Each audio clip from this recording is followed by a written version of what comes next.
with you. I seen a lot jumped out of it. The parable of the wicked vine dresser.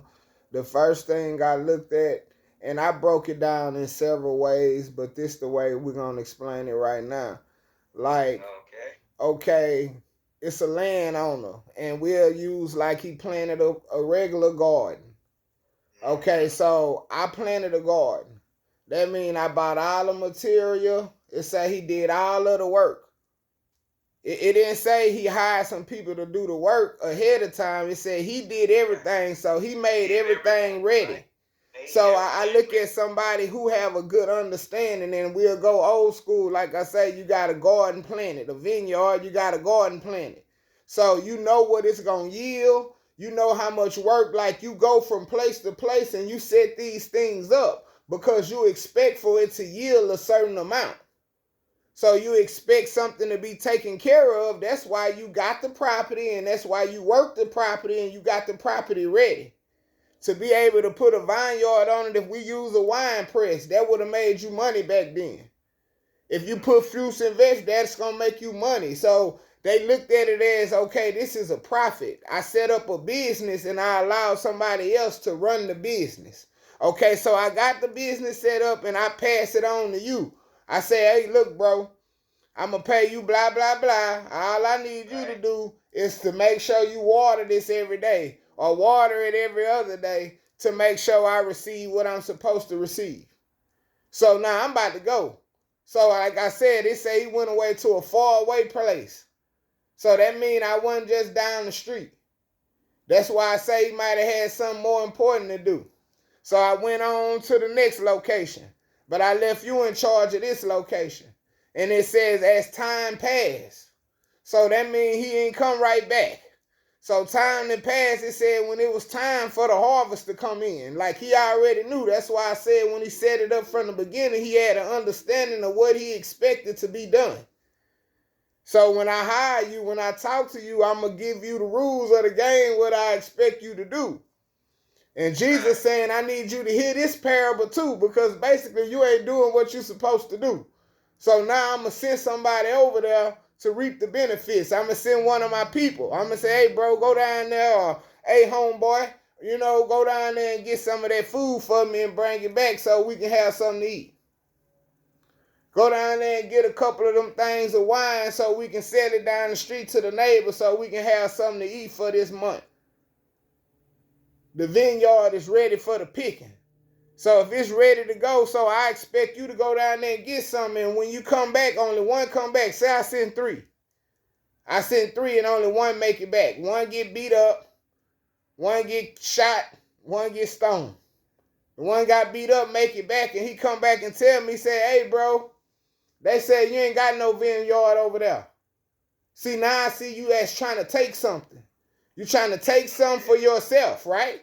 Because you beating up my people. The people I send to collect my end of the money or my end of the food, my end up of the fruit, the vegetables. You going to beat them up and send them away, or you going to kill them. So now I'm going to send, he said he sent more than the first time. So he sent some more. So I'm sending some more prophets. I'm sending some more men to God. Hey, man, go take care of that issue for me. Go take care of that. Go reap the benefits and bring some back to us so we all can do what we need to do.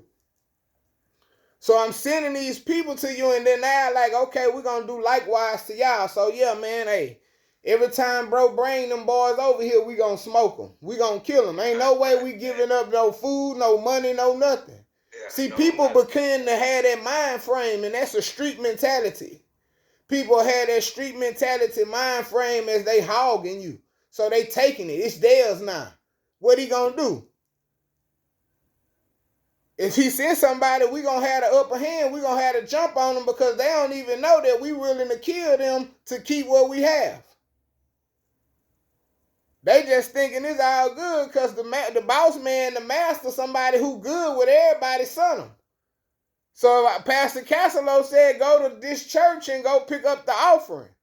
So I done showed up to the church to pick up the offering, and we got somebody in there, they want to fight. Or we got somebody in there beat me up and say, man, ain't no offering over here, homeboy. See, these people are doing it like that, and that's letting you know the type of people Jesus is explaining. And these people supposed to be leaders. So I'm explaining that you cutthroat. I'm explaining that you trying to take something. So that don't sound like you belong in the church if you trying to take something. So it says, okay, I some more this time, so you did the same thing. You did likewise to these. So now you got some murders on your hand. Not one murder, I said some murders, because it said I sent more people the second time than I sent the first time, because I felt like once I send them, then they gonna get their mind right. Maybe I ain't sent enough soldiers. So this time when I come, I'm gonna send a bunch of people. But he said they did them likewise. They had the upper hand. They had to jump on them. Now what should I do? Now I'm at a dilemma. Because I want to get my money, I want to get paid, or I want to get my fruit, I want to get my vegetables. But every time I send an HEB truck down there to pick it up and bring it back and park it at the store, they keep on robbing the truck. They keep on taking the stuff. So what do? I'm out of town. I'm at a faraway place. You calling me, and I had that food set up to feed this whole village. Yeah. Now the village calling me, they like, man, bro, I thought you had us.